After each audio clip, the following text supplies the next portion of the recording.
We meet here today 5 months into the greatest humanitarian crisis of our lifetimes. Backed by all the most powerful countries of the world, Israel is aiming to complete its colonization of Palestine.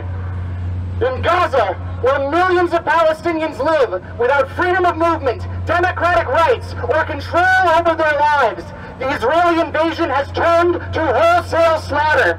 Just this week, 100 more Palestinians were gunned down in line waiting for bread. These killings are committed by our government at our expense. Money that could be spent on housing, food, and schools is spent on the slaughter and starvation of children instead of improving our lives. Our government is destroying Palestinian lives. Now we watch in horror as the next phase of this violence begins, the invasion of Raffa, where Palestinians have been forced to flee. We must recognize this for exactly what it is, an attempt to enforce colonial genocide in all of Israel and Palestine. But it doesn't have to be like this. In the face of such overwhelming horror, there are points from which to draw hope. This week in Michigan, 100,000 people voted uncommitted.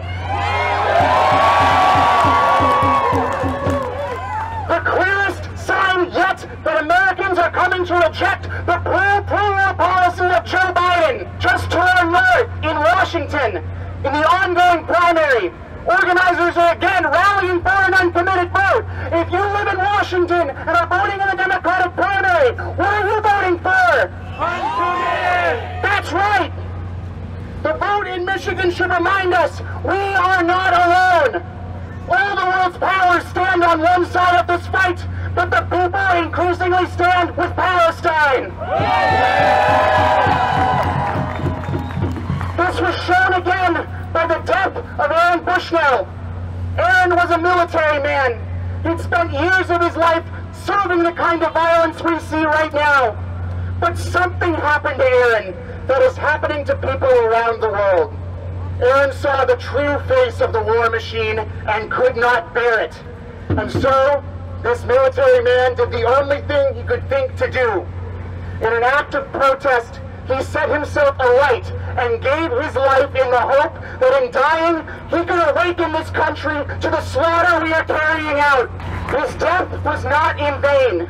People are coming to understand. They understand that our country's leaders wage wars for the profits of big business at the expense of the working class. They understand that we have more in common with Palestinians than we do with anyone in the ruling class. People are coming to understand that this war is wrong and the whole system that created it is wrong. I grew up in Washington, D.C., not far from the embassy where Aaron died. Washington, D.C. is a city filled with death. Most days it is not as visible as he made it. Most days, people are consigned to death on scraps of paper signed by lawmakers. But just as surely as it is murder to aim a gun and pull the trigger, it is murder to provide the bullet. It is murder to provide the bombs. It is murder to block the food and medicine. It is murder to back a war when the whole world cries for ceasefire. And just as surely as it is genocide what Israel is doing in Palestine, it is genocide for Joe Biden to back them to the hilt, and genocide to stand idly by while it happens. It does not have to be this way. There are so many senators with hands soaked in blood in Washington, D.C. Yes. But there are so many normal people too.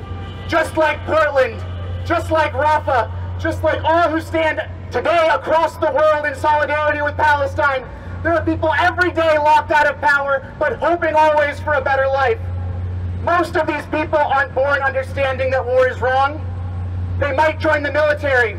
They might never come to a protest until one day they understand, just like we've come to understand, that a war on any of us is a war on all of us.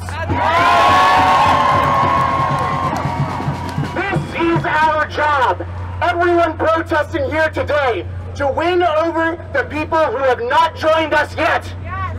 Right. The people beginning to question their government. The voters beginning to question their president. The soldiers begging to question their orders. To win this fight, we need to win those people over. That is why it is so important we don't stop simply with a vote for uncommitted. No, we should vote for uncommitted. If you're in Washington, vote for uncommitted. Just making sure. Okay. Right now, we're stuck with two parties which don't represent us. That needs to change. I implore, if you aren't part of an organization before we leave today, join one. We need to build organizations like the Oregon to Palestine Coalition, like Jewish Voice for Peace, like PSL, like DSA. We need independence from these politicians who support this war. That's why our work continues after this protest, building the anti-war and socialist movements and winning over as many people as we can to stop this war and ensure it never happens again.